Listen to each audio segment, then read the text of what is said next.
Hello and welcome to Henry channel. Yes, this video is all about HP Diagnostics test. So you can test the memory, the storage and your SSD or hard drive. Power on the laptop.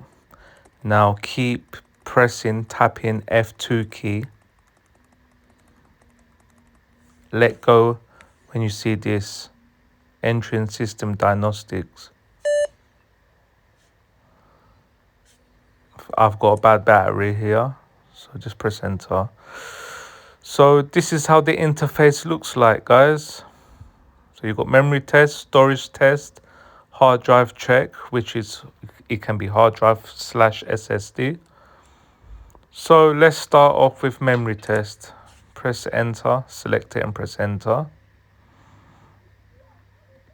It will look like this. So test in progress.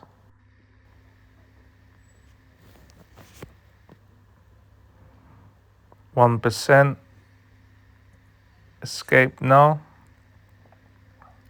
Obviously you will test it thoroughly, but I'm just showing you a breakdown of everything. So this is storage test. If you've got anything attached, such as on USB port.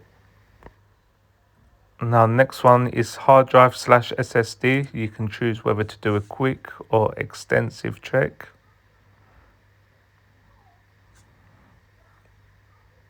It's past smart check.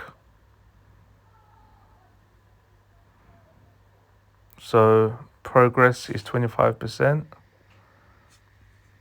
Let's escape. Simple as that. Go to exit afterwards.